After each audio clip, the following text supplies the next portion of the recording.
अनुच्छेद 13 शुरू करेंगे। तो अनुच्छेद 13 इतनी सारी बातें करता है। जैसे मैंने बोला कि अनुच्छेद 12 है, वो क्या डिफाइन करता है, राज्य क्या है कि नहीं, और राज्य को परिभाषित करता है। उसी तरीके से अनुच्छेद 13 जो हम लोग कहते हैं कि इस देश में कोई भी ऐसा कानून नहीं बन सकता जो क्या हो, फंडामेंटल राइट का उल्लंघन कर रहा हो, है ना, बोलते ना, ऐसी कोई भी विधि इस देश में नहीं चल सकती जो क्या करती हो, फंडामेंटल राइट का उल्लंघन करती हो, उसको, उसकी ताकत को क्या करती हो, कम करती हो। तो मैं बोल रहा हूं विधि, है कि नहीं। तो विधि का मतलब क्या, डिफाइन करना पड़ेगा ना। कानून, चाहे आप कानून बोल रहे हैं, विधि बोल रहे हैं, तो कौन सी विधि, विधि क्या का मतलब क्या होता है, इसको भी डिफाइन किया गया कहां पर, अनुच्छेद 13 में, कि विधि का मतलब क्या होता है। जो मैं कह रहा हूं कि कोई भी विधि हमारे फंडामेंटल राइट से अगेंस्ट में नहीं हो सकती। तो विधि के अंतर्गत क्या क्या आता है, क्या प्रथाएं विधि कहलाएंगी। कोई ऐसी प्रथा है जो फंडामेंटल राइट का क्या करता है, उल्लंघन करता है। जैसे मैंने बोला सबरीमाला का केस, और सबरीमाला के केस में महिलाओं को मंदिर जाने से क्या किया गया, रोका गया। और मैं बोल रहा हूं कि ये क्या है, लिंग के आधार पर असमानता है कि नहीं। तो क्या कोई प्रथा अगर फंडामेंटल राइट का उल्लंघन करती होगी, तो क्या एक प्रथा को विधि माना जा सकता है, हाँ या ना। आप बोलोगे नहीं। लेकिन अगर प्रथा को विधि नहीं माना जाता है, तो फिर उस प्रथा पर रोक क्यों लगाई गई, मेरी बात समझो। क्या, क्यों, क्या बोला, क्यों। अरे तो असमानता कर रहा है, एक प्रथा क्या कर रहा है, असमानता कर रहा है, तो प्रथा विधि के अंतर्गत आएगा तभी ना उसको रोक लगाएंगे।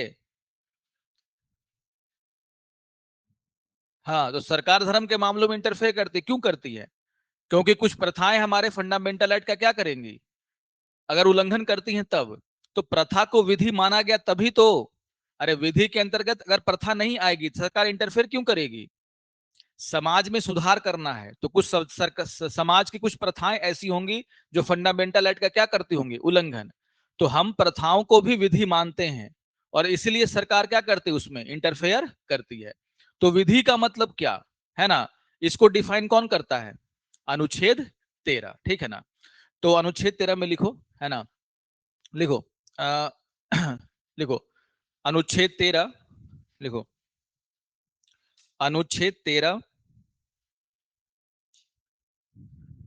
यह स्पष्ट करता है, अनुच्छेद 13 यह स्पष्ट करता है कि ऐसी किसी भी विधि को, है ना, अनुच्छेद 13 यह स्पष्ट करता है कि ऐसी किसी भी विधि को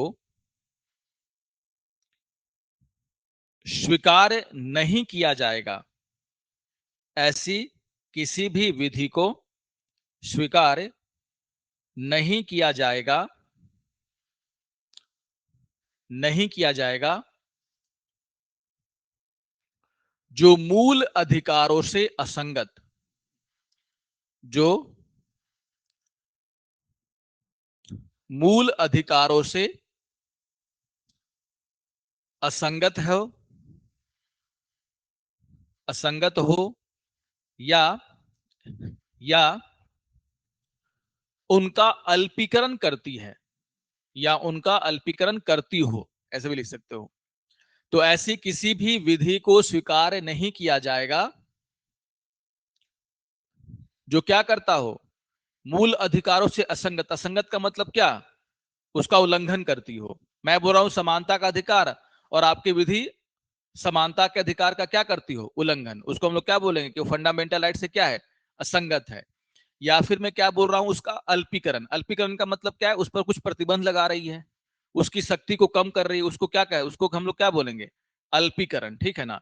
तो ऐसी कोई भी विधि जो क्या करता हो, मूल अधिकारों से असंगत है ना, या फिर क्या करता है, उसका अल्पीकरण करता है, वो जो है ना, उसको स्वीकार नहीं किया जाएगा। इसका मतलब यही है कि अगर सरकार के द्वारा ऐसी कोई भी विधि बनाई जाएगी, या इस देश में ऐसा कुछ भी प्रचलन होगा जो फंडामेंटल राइट के क्या है, अगेंस्ट में है, उसे हम क्या करेंगे, स्वीकार नहीं करेंगे, या तो उसमें चेंजेस कर देंगे, या फिर उस पूरे के पूरी विधि को ही क्या कर देंगे, समाप्त कर देंगे।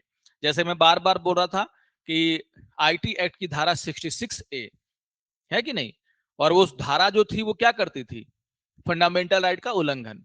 तो हमने क्या किया, उस धारा को ही निरस्त कर दिया, क्योंकि हमारा अनुच्छेद 13 साफ साफ कह रहा है कि ऐसी किसी भी विधि को स्वीकार नहीं किया जाएगा जो फंडामेंटल राइट के क्या होगा, अगेंस्ट जाएगा, या फिर उसका क्या करता होगा, अल्पीकरण करता होगा, यानी कि डेरोगेशन, यानी कि उसकी शक्ति को क्या करता होगा, कम करता होगा। तो ये साफ साफ क्लियरली अनुच्छेद 13 में कहा गया, ठीक है ना। लेकिन आप बोलोगे सर विधि का मतलब क्या होता है, तो पहले मैं आपको विधि का आशय ही समझा देता हूं कि विधि का मतलब क्या है। तो अनुच्छेद 13 में आप देखोगे 4 क्लॉजेज हैं, 1, 2, 3 एंड 4, ठीक है ना। और विधि का आशय समझाया गया है अनुच्छेद 13 के तीसरे क्लॉज में, ठीक है ना। तो लिखो तो विधि का आशय, विधि का आशय। फिर हम लोग पढ़ेंगे पूर्व विधि की सीमा और भावी विधि की सीमा। विधि का आशय, आशय का मतलब क्या होता है, मतलब, है कि नहीं। जो मैं कह रहा हूं कि ऐसी कोई भी विधि इस देश में स्वीकार नहीं की जाएगी जो फंडामेंटल राइट के क्या होगी, अगेंस्ट होगी, या फिर फंडामेंटल राइट का क्या करती होगी, अल्पीकरण। आप बोलोगे सर विधि का मतलब क्या, तो हमारा संविधान क्या कर रहा है, विधि को समझाने का काम कर रहा है कि विधि का मतलब क्या होगा, ठीक है ना। तो विधि का आशय यानी कि क्या होता है, इसका मतलब, और ये कहां पर दिया हुआ है, अनुच्छेद 13 के तीसरे भाग में। तो लिखो तो विधि का आशय, और लिखना, यही समझना बहुत ही इंपॉर्टेंट है कि विधि का मतलब क्या होता है ना। अनअकैडमी अब सिर्फ ऑनलाइन नहीं ऑफलाइन में भी अवेलेबल है। ऑफलाइन सेंटर हमारे दिल्ली के करोल बाग के ओल्ड राजेंद्र नगर एरिया में, जहां पे आपको मिलता है यूपीएससी सीएससी का इंग्लिश मीडियम बैचेस। इसके साथ साथ हम दिल्ली के ही मुखर्जी नगर एरिया में भी मौजूद हैं, जहां पे आपको हिंदी माध्यम के बैचेस अवेलेबल हैं। और अब हम उत्तर प्रदेश के प्रयागराज में सिविल लाइंस एरिया में भी मौजूद हैं, जहां पे यूपीएससी साथ साथ में यूपीपीएससी के हिंदी और इंग्लिश दोनों माध्यम के बैचेस अवेलेबल हैं। और हमारा नया सेंटर ओपन हुआ है बिहार के पटना में, जहां पे यूपीएससी और बीपीएससी की दोनों की तैयारी एक साथ कराई जाती है। तो अनअकैडमी में आपको मिलता है इंडिया की बेस्ट फैकल्टीज के साथ पढ़ने का मौका। साथ में आपको मिलता है dedicated CSAT and essay writing classes, 360 degree current affairs coverage with monthly magazine, 40+ sectional and full length test of both prelims as well as mains. इसके साथ साथ रेगुलर इंटरेक्शन विद एडुकेटर्स, और मिलता है 1-to-1 mentorship with interview appeared students. So देर मत करें, जल्दी ज्वाइन करें Unacademy IAS, India's best learning platform. Thank you. लिखो अनुच्छेद 13 अंडर ब्रैकेट 3, अनुच्छेद 13 अंडर ब्रैकेट 3 में विधि का आशय यानी मतलब, है ना, विधि का आशय स्पष्ट किया गया है, विधि का आशय स्पष्ट किया गया है ना। सेकेंड पॉइंट बनाओ, है ना। लिखो कि अनुच्छेद 13 के अनुसार, देखो अनुच्छेद 13 के अनुसार, अब विधि का मतलब क्या है इसको समझाया जा रहा है, ठीक है ना। अनुच्छेद 13 के अनुसार, है ना, मान लीजिए संसद के द्वारा कोई बनाया गया नियम है, कोई कानून है, या फिर राज्य की जो विधानसभाएं हैं वो क्या बनाती हैं, कोई नियम या कानून बनाती है, वो क्या माना जाएगा, विधि माना जाएगा। यानी कि संसद कोई विधेयक पास करे, कोई कानून बनाए, या फिर राज्य के विधानमंडल के द्वारा कोई नियम बनाया जाए, या फिर क्या किया जाए, कोई कानून बनाया जाए, वो क्या कहलाएगा, विधि। यानी कि उन कानूनों के द्वारा अगर क्या हो रहा हो, फंडामेंटल राइट का उल्लंघन, तो हम उसको क्या करेंगे, शून्य घोषित कर सकते हैं। तो यही लिखवा रहा हूं, लिखो अनुच्छेद 13 के अनुसार संसद संसद कौमा विधानमंडल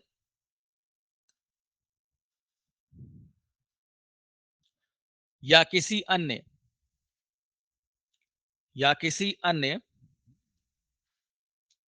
सक्षम प्राधिकारी, या किसी अन्य सक्षम प्राधिकारी, मतलब जो आदेश या नियम बना सकता है उसको हम लोग क्या बोलेंगे, सक्षम प्राधिकारी। जैसे आप डिस्ट्रिक्ट कलेक्टर हैं, आपके हाथों में कोई आदेश देने की क्या है, शक्ति है, लेकिन अगर आपका आदेश फंडामेंटल राइट के क्या है, विरुद्ध है, तो उसको भी हम क्या कर सकते हैं, निरस्त कर सकते हैं, ठीक है ना। तो क्या बोला, संसद, कौमा विधानमंडल या किसी अन्य सक्षम प्राधिकारी द्वारा, किसी अन्य सक्षम प्राधिकारी द्वारा पारित पारित या बनाए गए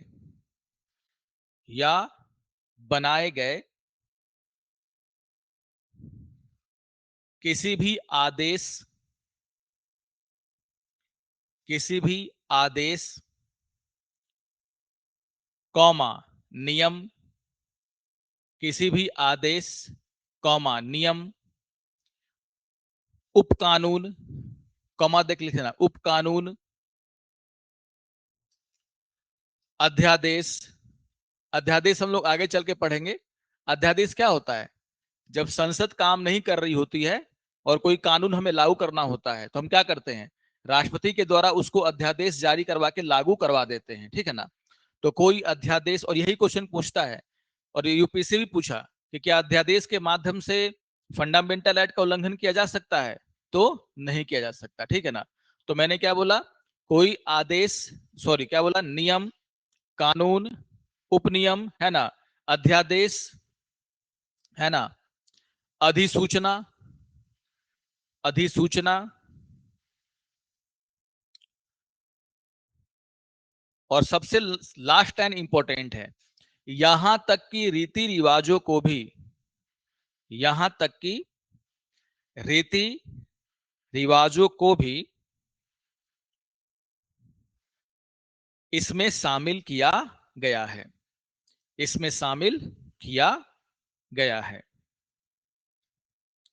इसमें शामिल किया गया है, ठीक है ना। तो कहने का मतलब क्या है, अभी हम लोग राज्य की परिभाषा पढ़ करके आ रहे हैं, है कि नहीं। तो संसद के द्वारा कोई कानून बनाया गया, ठीक है ना, संसद के द्वारा कोई क्या बनाया गया, कानून, विधि बनाई गई, और वो कानून जो है क्या करता है, हमारे फंडामेंटल राइट का क्या करता है, उल्लंघन करता है। तो उस कानून को क्या चलने देंगे? नहीं, उस कानून को क्या कर देंगे, निरस्त।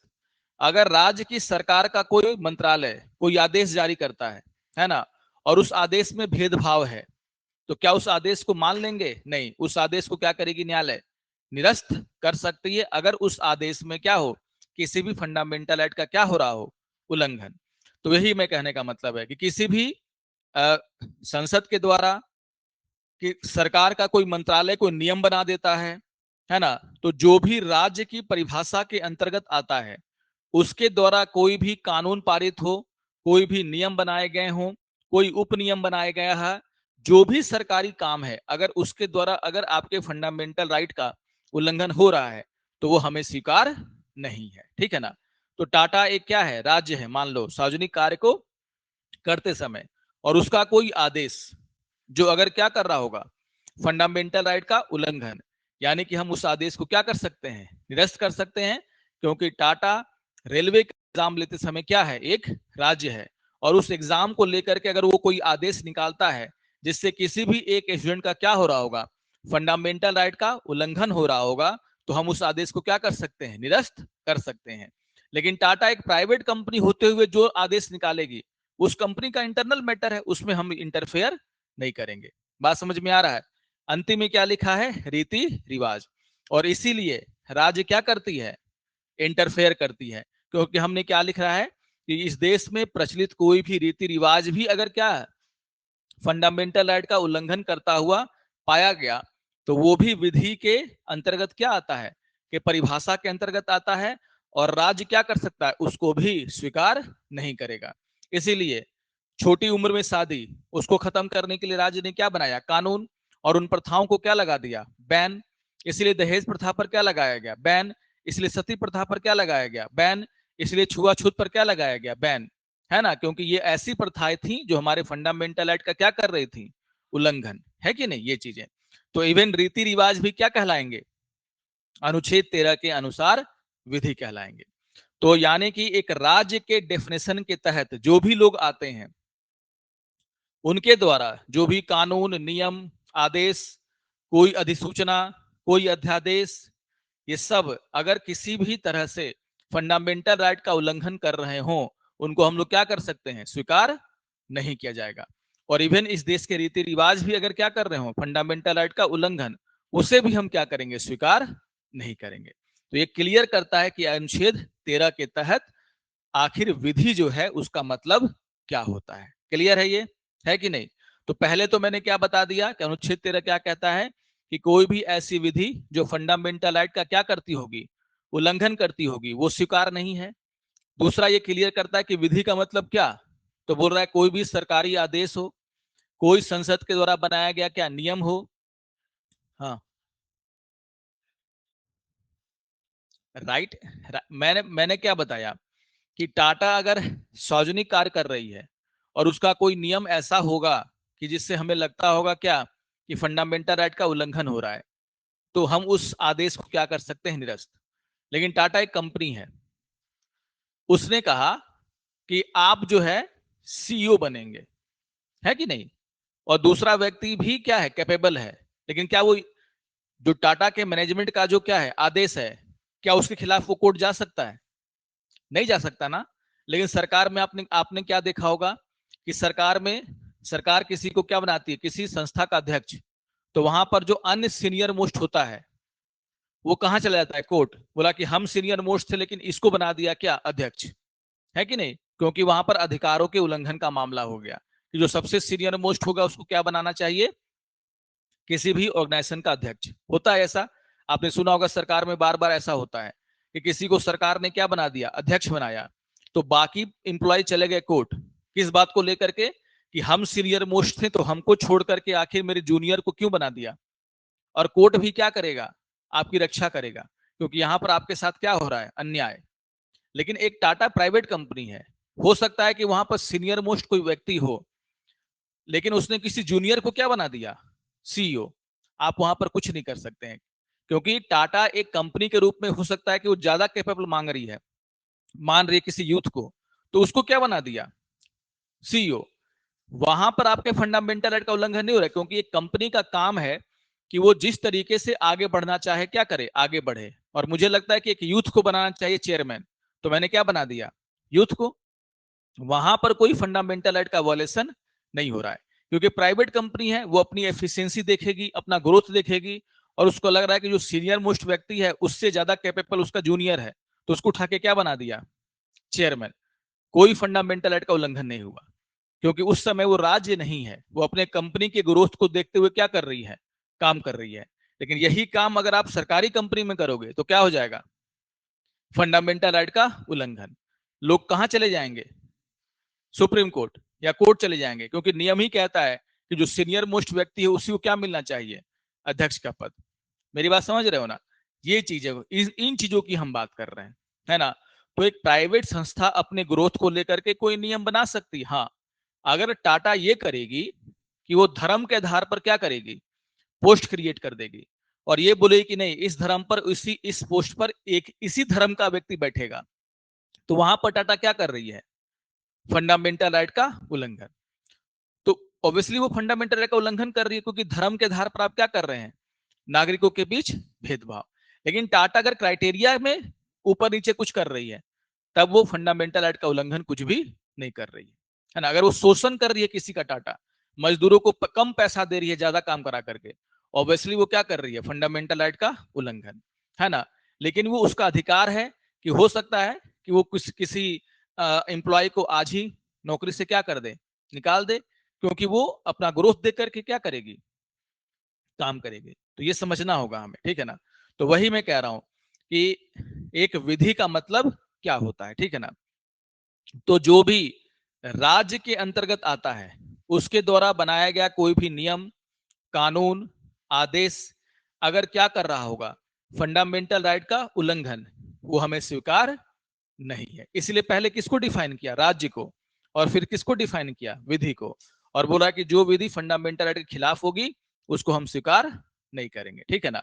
तो यही आपसे पूछेगा कि विधि का मतलब क्या होता है, क्या क्या चीज।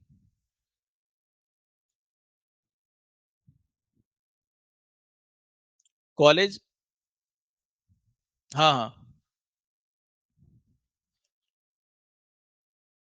नहीं तो वो तो देखो, वो बढ़ावा नहीं दे रहे हैं, मान लो तुम अगर माइनॉरिटी कॉलेज की बात कर रहे हो कि कोई क्रिश्चियन का स्कूल है कि नहीं, तो अब अभी हम लोग पढ़ेंगे आगे चल करके धर्म की स्वतंत्रता का अधिकार, और उसे पढ़ेंगे कि कोई प्राइवेट स्कूल हो सकता है कि अपने स्कूल में, कोई क्रिश्चियन स्कूल है मान लो, तो उसके स्कूल के अंदर चर्च हो सकता है, लेकिन वो स्कूल किसी स्टूडेंट को फोर्स नहीं कर सकता कि आप उस चर्च में जाकर के क्या करो, प्रार्थना करो। अगर आपकी मर्जी है तो आप जाइए, अगर आपकी मर्जी नहीं है तो आप नहीं जाइए, ये उसको करना पड़ेगा। तो बहुत सारे संतों के नाम पर, बहुत सारे क्रिश्चियन के संत के नाम पर, हिंदू संत के नाम पर, पंजाबी संत के नाम पर क्या किया गया है, कॉलेज और स्कूल खोले गए हैं। इसका मतलब ये नहीं कि धर्म को बढ़ावा दे रहे हैं। अगर माइनॉरिटी इंस्टीट्यूशन है तब तो उसको बनाया ही गया है, क्यों, उस चीज की रक्षा करने के लिए, तो वहां पर वो धर्म की शिक्षा दे सकते हैं, जैसे मदरसा वगैरह होते हैं। तो हम लोग आगे चल करके पढ़ेंगे ये लोग अल्पसंख्यकों के अधिकार, है ना। अभी हम लोग बस ये क्या कह रहे हैं कि ऐसा कोई भी विधि जो क्या करता होगा, फंडामेंटल राइट का उल्लंघन, वो स्वीकार हमें नहीं है। और विधि के अंतर्गत रीति रिवाज भी क्या है, आते हैं। तो आपका कोई भी रीति रिवाज अगर महिलाओं के अत्याचार कर रहा है, कोई भी रीति रिवाज अगर समानता के अधिकार का क्या कर रहा है, उल्लंघन, तो वो भी क्या है, निरस्त किया जा सकता है, उस पर भी प्रतिबंध लगाया जा सकता है। ठीक है ना। तो ये है आपका विधि का आशय, ठीक है ना, क्लियर है ना। इसके अलावा दो और चीजें हैं, है ना, जिसको कि हमें समझना है। अनुच्छेद 13 में दो सिद्धांत हैं, एक है आच्छादन का सिद्धांत और दूसरा क्या है आपका, है ना, पृथक्करण का सिद्धांत। अब ये है क्या, इसको समझना बहुत ही जरूरी है, ठीक है ना। मैंने बोला कि जब हमारा देश आजाद हुआ, है ना, उसके पहले अंग्रेजों के शासन में बहुत सारी विधि कानून बना दिए गए थे, है कि नहीं। जब 26 जनवरी 1950 को, है ना, हमारा संविधान क्या हुआ, लागू हुआ, तो क्या हमने अंग्रेजों के द्वारा बनाए गए सारे विधियों को निरस्त कर दिया, नहीं किया होगा। हमने क्या किया, वैसी विधियां जो हमारे फंडामेंटल राइट का उल्लंघन कर रही होगी उसको नहीं नहीं लागू किया होगा और वैसी विधियां जो फंडामेंटल राइट के अनुरूप होंगी उसको देश में क्या किया होगा, लागू कर दिया होगा, है कि नहीं। इसी को क्लियर करता है कौन, अनुच्छेद 13। यहां पर क्या लिखा हुआ है, पूर्व विधि की सीमा। मतलब यह है कि जब हमारा संविधान लागू हुआ तो उस समय हमने क्या देखा कि जो अंग्रेजों के द्वारा बनाए गए कानून थे, है ना, उनमें से कौन कौन से कानून क्या हैं, हमारे फंडामेंटल राइट के अनुरूप हैं, और कौन कौन से कानून क्या है, हमारे फंडामेंटल राइट के अनुरूप नहीं है। जो कानून अनुरूप नहीं थे हमने क्या किया, उसको लागू नहीं किया, और जो कानून अनुरूप थे उसको हमने क्या कर दिया, लागू कर दिया गया। तो जो सिद्धांत है उसको हम लोग क्या बोलते हैं, आच्छादन का सिद्धांत, डॉक्ट्रिन ऑफ इक्लिप्स। इक्लिप्स समझते हैं ना, है ना, मतलब ये सूर्य ग्रहण जो लगता है, तो सूर्य ग्रहण में क्या होता है, आपको सूर्य का एक हिस्सा नहीं दिखता, सूर्य ग्रहण लगा तो मान लीजिए ये हिस्सा है वो आपको नहीं दिख रहा है, इसका मतलब ये थोड़ी है कि सूर्य आधा कट गया या वो सूर्य का हिस्सा वो नहीं है, बस कुछ समय के लिए वो हिस्सा हमें दिखता नहीं है। यही सिद्धांत सुप्रीम कोर्ट ने भी लागू किया, क्या कहा कि देखिए ये एक कानून है, मान लो ये एक कानून है, ठीक है ना, इस कानून में 10 बातें हैं, 10 पॉइंट्स हैं, और इन 10 पॉइंट्स में से 8 पॉइंट ऐसे हैं जो फंडामेंटल राइट का क्या करते हैं, के अनुरूप हैं, और 2 पॉइंट ऐसे हैं जो फंडामेंटल राइट के अनुरूप नहीं है। तो क्या हम पूरे कानून को निरस्त कर दें, या फिर हम क्या करते हैं, ये जो 2 पॉइंट है उसको ढक देते हैं और बाकी 8 पॉइंट को क्या कर देते हैं, देश में लागू कर देते हैं। मतलब कानून है, लेकिन कानून में से उन बातों को, जो बात क्या है, हमारे फंडामेंटल राइट के खिलाफ है, उनको हम ढक दिए, मतलब लागू नहीं कर रहे हैं, और जो बातें क्या है हमारे फंडामेंटल राइट के अनुरूप हैं उनको हम क्या कर देते हैं, लागू कर देते हैं। इसी को बोला गया क्या, आच्छादन का सिद्धांत, कि कानून है लेकिन कानून का वो पोर्शन जो क्या करता है, फंडामेंटल राइट का उल्लंघन, उसको ढक दिया गया। ढकने का मतलब यहां पर यह है कि उसको हमारे देश में स्वीकार नहीं किया गया, लागू नहीं किया गया, और बाकी जो फंडामेंटल राइट के क्या था, अनुरूप था, उसको हमने क्या कर दिया, लागू कर दिया। कभी सरकार कोई ऐसी बात जिसको हमने ढका है, उसमें कुछ ऐसी बातें होंगी जो फंडामेंटल राइट का क्या कर रही होंगी, उल्लंघन, जब हम उन बातों को हटा देंगे तो वो जो पर्दा है वो भी क्या हो जाएगा, पूरी तरीके से हट जाएगा। तो मैंने बोला कि ये 2 पॉइंट ऐसे थे जिनमें कुछ ऐसी बातें थी जो हमारे फंडामेंटल राइट के क्या जा रही थी, विरुद्ध जा रही थी। अगर हम उन 2 बातों को क्या कर देते हैं, हटा देते हैं, यानी कि वो दो पॉइंट जो फंडामेंटल राइट का क्या कर रहे थे, उल्लंघन, वो भी क्या हो जाएंगे, फंडामेंटल राइट के अनुरूप। यानी कि जिन बातों को हमने छुपाया था वो भी अब क्या है, लागू होने योग्य है। तो आपको समझना ये है कि आच्छादन का सिद्धांत होता क्या है ना, और समझना ये है कि कानून है, जैसे सूर्य ग्रहण लगता है तो सूर्य पूरा होता है लेकिन दिखता आधा है, उसी तरीके से कानून पूरा है लेकिन दिख रहा है थोड़ा सा, क्योंकि हमने बाकी कानून को लागू नहीं किया। और जब कभी उस कानून में से हम कमियों को निकाल देंगे तो भविष्य में उस कानून को पूरी तरीके से क्या किया जा सकता है, लागू किया जा सकता है। यानी कि ये जो सिद्धांत है आच्छादन का सिद्धांत, वो ये कहता है कि जो भी हमारे संविधान लागू होने से पहले जो भी कानून अंग्रेजों के द्वारा बनाए गए, उन कानूनों में से जो भी नियम और कानून हमारे फंडामेंटल राइट के अनुरूप हैं उसको लागू कीजिए, और जो अनुरूप नहीं है उसको क्या कर दीजिए, ढक दीजिए, पर्दे से ढक दीजिए, मतलब लागू नहीं कीजिए। और जब कभी भविष्य में सरकार क्या करेगी, उन कमियों को दूर कर देगी, तो पूरा का पूरा कानून क्या हो जाएगा, लागू हो जाएगा। यानी कि जो आच्छादन था वो पूरी तरीके से क्या हो जाएगा, हट जाएगा, है ना, ये चीजें। तो जो हमने तरीका अपनाया आजादी के पहले वाली विधियों को भारत में लागू करने का, उसी को हम लोग क्या बोलते हैं, आच्छादन का सिद्धांत। तो लिखो अनुच्छेद 13, है ना, पूर्व विधि की सीमा। टॉपिक क्या लिखेंगे, पूर्व विधि की सीमा, और ब्रैकेट में लिखना अनुच्छेद 13 का पहला भाग, अनुच्छेद 13 का पहला भाग, है ना। तो अनुच्छेद 13 का पहला ही क्लॉज इसकी बात करता, लेकिन हम लोग अभी पढ़ रहे हैं क्योंकि मुझे आपको शुरू में बताना पड़ा क्या, अनुच्छेद 13 का तीसरा भाग, क्योंकि हमें समझना था पहले कि विधि होता क्या है कि नहीं, उसके बाद ही आप लोग ये सब चीजें समझ सकते हैं। तो पूर्व विधि की सीमा, अनुच्छेद 13 का पहला भाग, ठीक है ना। और उसके बाद लिखना आच्छादन का सिद्धांत। और जब जब ये क्वेश्चन आया बीपीएससी में, लोग नहीं लिख पाते हैं जो नहीं पढ़ते हैं क्लास में, आच्छादन का सिद्धांत, ठीक है ना। और क्या लिखते हैं हम लोग, डॉक्ट्रिन ऑफ इक्लिप्स, इंग्लिश में क्या बोलते हैं, डॉक्ट्रिन ऑफ इक्लिप्स,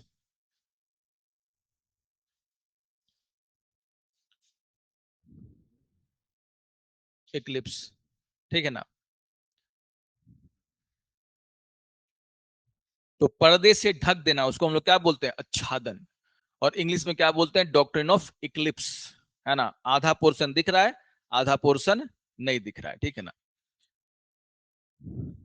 और आगे लिखिए, अनुच्छेद 13, अनुच्छेद 13 अंडर ब्रैकेट 1, है ना, अनुच्छेद 13 अंडर ब्रैकेट 1 के अनुसार, के अनुसार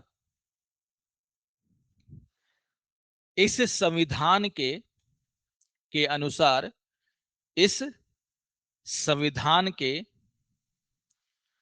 लागू होने के ठीक पहले, इस संविधान के लागू होने के ठीक पहले, ठीक पहले भारत के क्षेत्र में, ठीक पहले भारत के क्षेत्र में